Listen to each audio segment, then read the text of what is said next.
Eco 02 के solution लेके आ गया हूं बच्चों आपके लिए। सबसे पहला क्वेश्चन है बिल्स ऑफ एक्सचेंज का। मैं हूं सीएस प्रतीक तलवार, फाउंडर एंड डायरेक्टर ऑफ उन्नति एजुकेशन अकाउंटेंसी। एक एक वर्ड बताऊंगा, एक एक चीज बताऊंगा, कैसे आंसर अटेम्प्ट करना है, कैसे पूरे मार्क्स लाने हैं। जी हां, ये लेटेस्ट पेपर है 2025 का। सबसे पहले यही कराने जा रहा हूं। 50 मार्क्स का पेपर है, 2 आवर्स का पेपर है, 4 क्वेश्चन है। 5 साल के पेपर करे बिना जाना नहीं है, मैं बार बार बोल रहा हूं। मेरे को मार्क्स चाहिए बच्चों के पूरे। तो सबसे पहले सर ये बिल ऑफ एक्सचेंज की एक बार एंट्री करा दोगे? बिल्कुल बच्चे, चलो मैं आपको बिल ऑफ एक्सचेंज की एंट्री करवाता हूं। वीडियो पॉज करेंगे, एंट्री नोट डाउन करेंगे। जैसे होता है रिटेन, सबसे पहले डाटा टू सेल्स हुई। डाटर हमने गुड्स क्रेडिट पे बेचे, उसने हमें बीआर दे दिया। फ्यूचर में जब हमें पैसे आ गए तो कैश टू बीआर, ठीक है ना, कैश टू बीआर, ये 2 एंट्री कॉमन है। डाटा टू सेल्स हमने बीआर दिया, अब ये बिल मैंने डिस्काउंट करा लिया बैंक से, तो 3rd एंट्री चेंज हो जाएगी। अब क्या हो जाएगी इस बार entry? Cash discounting charges to BR. लेकिन ध्यान रखना, जो भी अमाउंट होएगा परसेंटेज डिस्काउंट होएगा है, और जितने महीने का बिल होगा, 2 महीने का होगा तो 2 मंथ्स, 3 महीने का होगा तो 3/12। फिर से मैं बता देता हूं, जो अमाउंट होएगा, ठीक है, इनटू जो भी हम बच्चे वो लिखेंगे। जैसे मंथ 3/12 है, 2/12 है, 1 महीने का बिल है तो 1/12 है, ठीक है ना, इनटू परसेंटेज ऑफ डिस्काउंट, जो भी बैंक कमीशन लेगा, डिस्काउंटिंग चार्जेस कह सकते हैं आप उसे। अगर हमने बिल किसी और को दे दिया तो creditor to BR, creditor to BR. और उसके बाद बीआर टू इंडोर्सर। अगर हमने सॉरी, तो इंडोर्सी की बुक आ गई। बिल सेंट फॉर कलेक्शन हुआ तो बीएससी टू बीआर और बैंक टू बीएससी। क्लियर है बच्चों? सर ये कहां पर मिलेंगे? बेटा ये मेरे नोट्स हैं, आप वीडियो पॉज करो और ये नोट्स लिख लो। ये लो, मैंने आपके लिए बना दिया है रिन्यूअल ऑफ बिल का। ये मैं आपको एक बार चार्ट दिखाता हूँ। डिसऑनर का चार्ट हो गया, ये ऑनर का चार्ट हो गया, ठीक है। क्लासेस के लिए मुझे कांटेक्ट कर लेना, और अगर आपको नोट्स चाहिए हो, ये चीज़ें चाहिए हो, तो मेरी टीम को कांटेक्ट कर लेना। डाटा टू सेल सब में कॉमन है, बीआर टू डाटर सब में कॉमन है। फिर आ जाएगा कैश टू बीआर, बैंक से cash discounting charges to BR, creditor to BR, BSc to BR और बैंक टू बीएससी। क्लियर है? चलिए, पहला क्वेश्चन हम देख रहे थे। अब बीआर टू सील अमाउंट लिख दिया, फिर डिस्काउंटिंग चार्जेस, ये डिस्काउंट के आगे वर्ड लिख देता हूँ, डिस्काउंटिंग चार्जेस, फिर बीआर 600 का, ठीक है ना। उसके बाद 1/3 ऑफ डिस्काउंटिंग स्टील को दे दिए, और फिर बिल जब मैट हो गया उसकी एंट्री। सर एक बार आप अपने नोट्स में भी दिखाओगे? बिल्कुल बच्चे, दिखा देता हूँ। ये ड्रॉई की बुक्स में एंट्री है, purchase to creditor, credit to BP और बीपी टू कैश। ये डिसऑनर की एंट्रीज है। स्क्रीन पॉज करो और एंट्रीज नोट डाउन कर लो। नहीं मिलने वाली कहीं पर भी, कोई नहीं दिखाने वाला। ये नोट्स हमारे प्रिपेयर किए गए हैं, ठीक है, आपको कोई नहीं बताने वाला। आराम से लो करो in the books of drawing. Clear है? नोट कर लिया एंट्रीज? ये रिन्यूअल ऑफ बिल की है। वीडियो पॉज करो, सारी एंट्रीज लिख लो। चलिए आगे बढ़ते हैं। जर्नल एंट्रीज, फिर से बीपी, बैंक 1/3, और ये लिख ली सारी एंट्रीज। क्लियर है? चलिए, अब उसके बाद आपको पीएनएल अकाउंट बनाना है। सबसे पहले सैलरीज कहां आती हैं? पीएनएल में आती हैं। अगर कोई आउटस्टैंडिंग सैलरी होगी तो मेरे बच्चे वो ऐड हो जाएगी, और यही कोई प्रीपेड सैलरी होगी तो बच्चे वो माइनस हो जाएगी। क्लियर है? कमीशन रिसीव्ड वो इधर आएगा। ये नॉमिनल के रूल से चल रहा है। Debit all expenses and losses, credit all income और गेन। जब जब पैसा आएगा इधर आएगा, जब जब खर्चा होएगा इस साइड हो जाएगा बच्चों, ठीक है। क्लियर है? इंटरेस्ट ऑन इन्वेस्टमेंट, पैसा आया, इंटरेस्ट ऑन इन्वेस्टमेंट। क्लियर है बच्चों? क्वेश्चन पढ़ेंगे आराम से, जल्दी नहीं है। एडजस्टमेंट्स देख लो। हर एडजस्टमेंट के 2 इफेक्ट होते हैं, ठीक है। Gross profit, question gross profit by side से स्टार्ट होएगा। ये लीजिए, ये बाय साइड है। अगर आप मुझसे पीएनएल की बात करें तो ये पीएनएल की बाय साइड है। आउटस्टैंडिंग था, ऐड कर दिया, कमीशन रिसीव था, इंटरेस्ट ऑन इन्वेस्टमेंट। कोई भी चीज पहले आई होती है, जैसे कोई भी चीज आपको एडवांस मिल जाती है तो उसे हम माइनस करते हैं। दूसरा इफेक्ट, अगर बैलेंस शीट बना रहे होते हैं तो लायबिलिटी साइड पे आता। आउटस्टैंडिंग रेंट है तो वो इधर ऐड हो जाएगा। दूसरा इफेक्ट लायबिलिटी साइड पे आएगा, ठीक है ना बच्चों। सैलरीज अदर एक्सपेंसेस, ये देख रहे हैं, लास्ट में आ जाएगा नेट प्रॉफिट। क्या आ जाएगा? Net profit. क्लियर है? ये लो बैलेंस शीट भी आ गई, बैलेंस शीट भी आ गई, ठीक है ना? ओके, अगर ये एक्रूअड रेंट, यहां पर मैं आउटस्टैंडिंग वर्ड को काट रहा हूं, अगर ये आउटस्टैंडिंग होता ये इधर होता, ठीक है ना? एक्रूड रेंट है तो इधर हो जाएगा, लेकिन आउटस्टैंडिंग होएगा तो ये इधर हो जाएगा। क्लियर है बच्चों? क्लियर है बच्चों? चलिए अब हम कैश बुक बनाने जा रहे हैं। कैश बुक भी बहुत इजी, सिंपल, ध्यान से कैश बुक का रूल सुनते हैं। कैश बुक मैं इसको ब्रैकेट में लिख देता हूँ, एसेट का रूल। मॉडर्न अप्रोच में एसेट, ये साइड डेबिट होती है, ये साइड क्रेडिट होती है। जब जब पैसे आए तो डेबिट, जब जब पैसे गए तो क्रेडिट। जैसे ओपनिंग बैलेंस स्टार्ट होएगा तो टू बैलेंस बीडी से स्टार्ट हो जाएगा।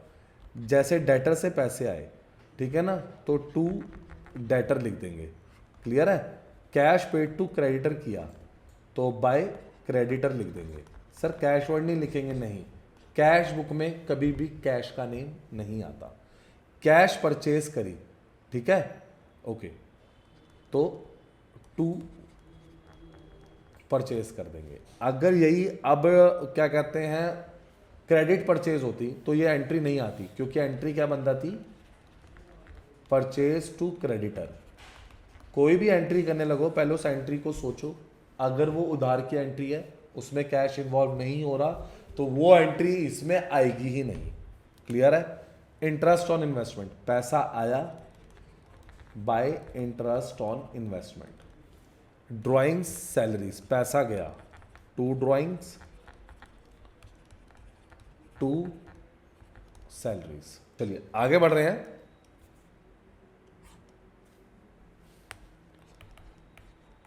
टू वेजेस, रेंट रिसीव्ड हो गया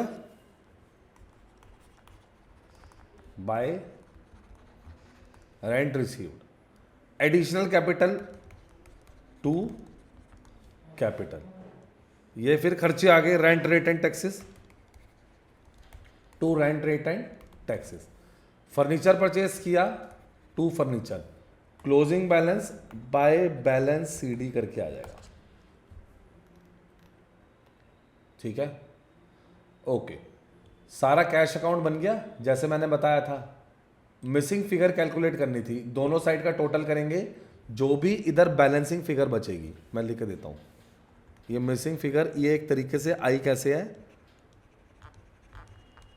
बैलेंसिंग फिगर करके, जो भी बैलेंसिंग फिगर बचेगी वो इधर आ जाएगी।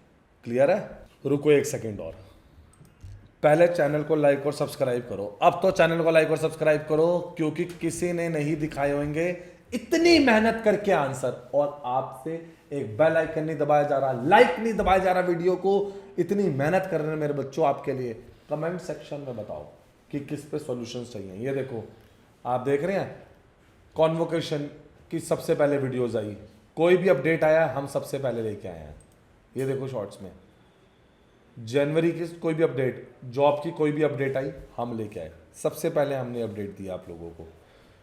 तो चैनल को लाइक सब्सक्राइब शेयर तो करो। ये आ जाओ unnatieducations.com पे, ठीक है। जैसे ही आप unnatieducations.com पे आओगे, इग्नू उधर से भी आप देख सकते हो, नहीं तो आप क्या करोगे, नीचे इग्नू आ गया, इस पर क्लिक करोगे, आप ऐसे पहुंच गए। कोई भी सेमेस्टर में आपको चाहिए, स्क्रीन पे आपके नंबर चल रहा है, हमें भी कांटेक्ट कर सकते हैं, यहाँ पर भी आप कांटेक्ट कर सकते हैं, ठीक है ना। और ये देखेंगे आपको नेक्स्ट सेमेस्टर के पेपर पता करने हैं, इग्नू एडमिशन, सर मुझे असाइनमेंट चाहिए, सॉल्व असाइनमेंट पे, previous year paper, guest paper, नहीं तो टाइम वेस्ट नहीं करना, मुझे फटाफट मैसेज कर दो, इस नंबर पे व्हाट्सएप करो, हम आपको पीडीएफ भेज देंगे, 1 मिनट में पीडीएफ भेजेंगे।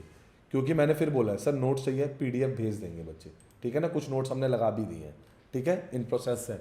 मैं आपको एक फिर बात बोल रहा हूँ, अगर आप लोगों को अच्छे आंसर्स, पहले क्या करो, कोई भी आंसर्स बाय करने से पहले आप देख रहे हो, मैं आपको दिखा रहा हूँ, ऐसे ही 5 साल के अच्छे पेपर प्रोवाइड करूंगा, ठीक है ना। ये रहा स्क्रीन पे नंबर, एक एक चीज इतने अच्छे से बता रहा हूं, कोई नहीं बताने वाला, आप कहीं से भी लेके देख लो, ऐसे आंसर्स मिलेंगे ही नहीं, ठीक है। क्योंकि हम हैं CS प्रतीक तलवारों में, और मेरी टीम उन्नति आप लोगों के लिए बहुत काम कर रही है, ताकि आपके बेस्ट मार्क्स आए। चलो अब एक क्वेश्चन करते हैं अकाउंट सेल्स का। अकाउंट सेल्स होती क्या है? It refers to the sale of goods on credit, इसको मैं डेटर बोल लेता हूं, या ट्रेड रिसीवेबल आप देखेंगे जब कंपनीज उसकी बुक लेंगे। Where payment is deferred, deferred का मतलब होता है पोस्टपोन करना। क्या होता है? पोस्टपोन करना to a future date instead of being received immediately. अभी के अभी पैसे नहीं दूंगा सर, मैं आपसे पेन लेकर जा रहा हूं, पैसे 2-3 दिन बाद दे दूंगा। This system emerge with the expansion of trade and growing competition among the business. अगर हम अलाउ करें कस्टमर को टू पे, sellers can increase volume and maintain long-term business relationship. Account sales occupy an important place in accounting because they create debtors and require careful recording and control. Clear है? Account sales meaning, features and recording. Account sales are credit sales. फिर से बोल रहा हूँ, जब credit sales होती है तो उसमें debtor भी बोलते हैं, in which cash आता नहीं है at the time of sale.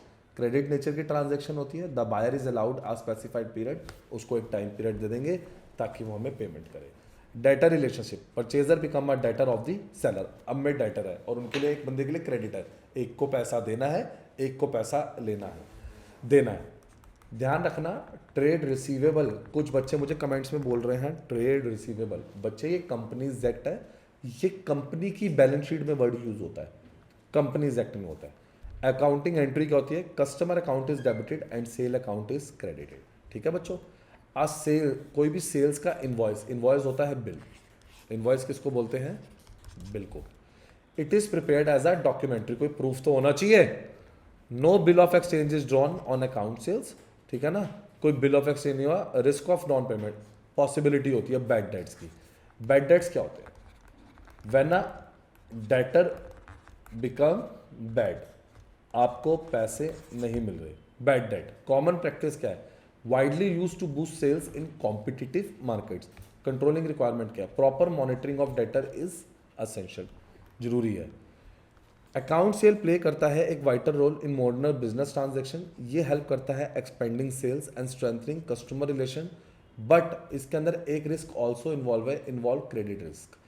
Efficient accounting and debtor control, it ensure that account sales support profitability and financial stability. Clear है बच्चों? ओके। अब आते हैं लीगेसी। कोई निपट रहा है, मेरे जाने के बाद ये मेरी प्रॉपर्टी मेरी डॉटर की होगी, ठीक है ना। तो लीगेसी क्या होता है? कोई स्पेसिफिक अमाउंट ऑफ मनी और property left by a person, वो अपनी विल लिख के चला गया to another person as the legatee. ये अराइज होता है in accounting mainly in the context of firms के, सोल प्रोप्राइटर्स के, when asset are transfer on death, उनकी मरने के बाद। ये कॉन्सेप्ट का ओरिजिन हुआ सक्सेशन और इनहेरेंट प्रैक्टिसेस से। ये अकाउंट में वर्ड यूज किया जाता है legacy. It is significant because ये कैपिटल को, एसेट्स को और सेटलमेंट ऑफ लाइबिलिटीज को इफेक्ट करता है। मीनिंग आते हैं, लीगेसी क्या है? Is a gifting of money, और आप प्रॉपर्टी दे रहे हो अपने चाहने वाले को अपने जाने के बाद। टेस्टेटर कौन होता है? पर्सन, जो बंदा विल बनाता है उसको बोलते हैं टेस्टेटर। लेगेटी कौन होता है? जो रिसीव करता है लीगेसी। जैसे मैंने बोला मैं अपनी बेटी को दे रहा हूं तो ये होगी लेगेटी। नेचर क्या है? ये एक कैपिटल आइटम है, कोई रेवेन्यू नहीं है, रिकरिंग नहीं होता। कैपिटल होता है वन टाइम, ऐसे समझ लेना, कैपिटल होता है वन टाइम और रेवेन्यू होता है हर महीने, मतलब रिकरिंग इन नेचर। सोर्स क्या है? Paid out of the estate और capital of the deceased. Clear है? क्लियर है बच्चों? ओके। अकाउंटिंग एंट्री क्या होती है? Capital account is debited and cash और asset account is credited. No business expense, इसके अंदर it does not arise from normal business operation. Effect क्या आता है? It reduces the capital of the firm और द स्टेट्स। टाइप्स क्या है? It may be of cash legacy और specific asset legacy. Clear है? कंक्लूजन आ गया। कंक्लूजन ध्यान से देखते हैं।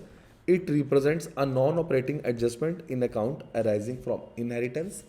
प्रॉपर ट्रीटमेंट इंश्योर करता है accurate capital determination and legal compliances. ये रेलेवेंट है mainly during settlement of states और चेंज इन ऑनरशिप। क्लियर है? चलिए लास्ट टॉपिक करते हैं, डिप्लीशन। ये चैप्टर का नाम है depreciation. Fall in the value of assets. अब एसेट की वैल्यू तो कम हो रही है, उसका रीजन क्या है एसेट्स की वैल्यू का कम होने का, वो देखते हैं। ये जो मेथड है it is of charging depreciation applicable to wasting assets such as mine, quarries, oil wells, forest. इसमें एसेट ग्रेजुअली लॉस करता है अपनी value due to extraction of natural resources rather than wear and tear. ये method originated होता है from the need to match the cost of asset with the quantity extracted. इसका significance lies a fairly allocating the cost of natural resources over the productive life. तो meaning से start करते हैं। It refers to reduction in the value of natural resources due to extraction. Applicable use of mines, oil fields, coal deposit and similar resources. Basis क्या है, depreciation is based on output not on time. Cost consideration क्या है, it includes purchase cost, development cost, restoration cost. Estimated output क्या है, total estimated quantity of resources it determined in advance. Rate क्या है, per unit of output. Annual charge क्या होता है, depletion expenses equal units extracted into rate per unit, ध्यान रखना into. Matching principal, match cost with the actual production. Accuracy, ये realistic profit measurement को provide करता है। Fluctuation, depreciation varies with the level of extraction. तो मैं ये कह सकता हूँ बेसिकली, मैं आपको एक और एग्जांपल देता हूँ। हमने एक दुबई में गए, वहाँ पर एक लैंड देखी, उस लैंड की कीमत थी 1000 करोड़। जी हाँ, 1000 करोड़, क्योंकि उस लैंड के नीचे था पेट्रोल। जब ये पेट्रोल ख़त्म तो इस लैंड की वैल्यू रहेगी 10 करोड़। तो आप ये कह सकते हो जब भी किसी जगह पे नेचुरल रिसोर्स ख़त्म हो जाता है, डिप्लीट हो जाता है, एग्जॉस्ट हो जाता है, तो वहाँ की वैल्यू कम रह जाती है। आपने यूज़ करा लैंड के अंदर, पेट्रोल बेच लिया, उसकी वैल्यू कम रहेगी। ये बेसिकली क्या इंश्योर्स करता है, proper allocation of the cost of natural resources. ये प्रोवाइड करता है fair measure of profit by linking expenses with the extraction. ये मेथड है specially relevant for extractive industry where asset value diminishes with the use. Clear है बच्चों? Friends के साथ share कर दो। आंसर्स को ब्लू पेन से, क्वेश्चन को ब्लैक पेन से लिखना। बुक कीपिंग आ रही है, एक्सप्लेन द सिस्टम।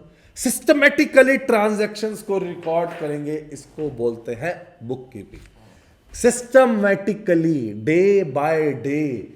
ये किसका काम होता है, जूनियर स्टाफ का। किसका काम होता है, जूनियर स्टाफ का। आइडेंटिफाई करना है, रिकॉर्ड करना है, क्लासिफाई करना है फाइनेंशियल ट्रांजैक्शन को। जो ट्रांजैक्शन मनी की फॉर्म में नहीं होएगी वो ट्रांजैक्शन रिकॉर्ड नहीं होएगी। फटाफट मेरी टीम को कांटेक्ट करके नोट्स ले लो। मेरे को बताओ कमेंट सेक्शन में आपको और किस पे आंसर्स चाहिए। मॉनेटरी बता चुका हूँ, सिस्टमैटिक बता चुका हूँ, और कोई भी डाउट हो आप मुझे बता सकते हैं। प्लीज़ फ्रेंड्स के साथ शेयर करना मत भूलना। Thank you.